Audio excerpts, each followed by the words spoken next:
मध्य प्रदेश की मोहन सरकार जनहित की कई योजनाओं पर अघोषित तरीके से ब्रेक लगा रही है। इनमें से ज्यादातर योजनाएं बीजेपी की पिछली शिवराज सरकार में शुरू हुई थीं, जिनके बारे में द सूत्र ने आपको अपनी पिछली खबरों में विस्तार से बताया है। लेकिन आज की रिपोर्ट में हम आपको एक खास योजना के बारे में बता रहे हैं जो शिवराज सरकार के वक्त शुरू हुई थी और मोहन सरकार के वक्त में भी जारी है। ये योजना उन परिवारों के लिए है जहां सिर्फ और सिर्फ एक बेटी है, यानी अगर आपकी इकलौती बेटी है तो योजना के तहत हर साल 5,000 रुपए की स्कॉलरशिप पक्की है।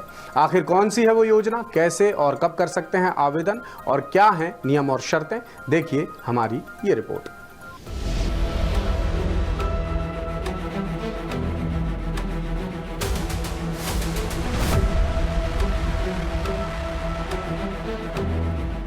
महिलाओं और बालिकाओं पर केंद्रित मुख्यमंत्री लाडली बहना योजना और लाडली लक्ष्मी योजना के बारे में आपको बखूबी पता है, लेकिन क्या आप जानते हैं कि मध्य प्रदेश सरकार छात्राओं के लिए एक बड़ी अहम योजना चला रही है, जिसकी शुरुआत बीजेपी की पिछली शिवराज सरकार में की गई थी, जिसे मौजूदा मोहन सरकार ने भी जारी रखा है।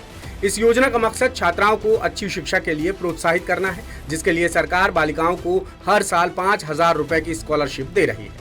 इस योजना का नाम है एकल बालिका शिक्षा विकास छात्रवृत्ति योजना, जिसका फायदा जरूरतमंद परिवार की इकलौती बेटी को मिलता है।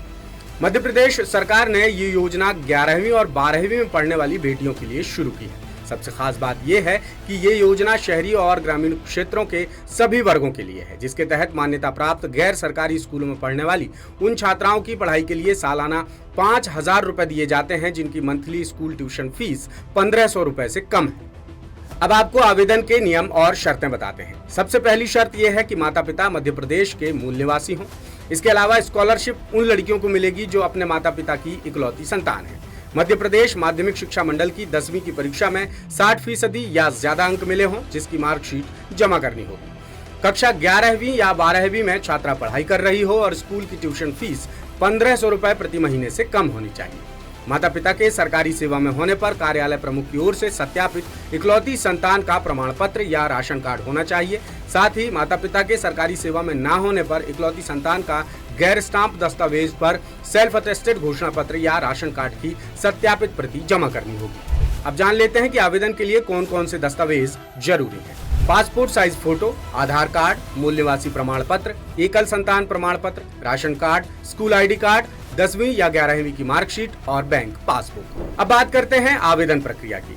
इकलौती बेटी को शिक्षा विकास छात्रवृत्ति के लिए वेबसाइट www.shikshaportal.mp.gov पर ऑनलाइन आवेदन करना होगा। आवेदन की जांच के बाद संबंधित विभागों से अनुमति मिलते ही स्कॉलरशिप सीधे छात्राओं के बैंक खातों में जमा होगी।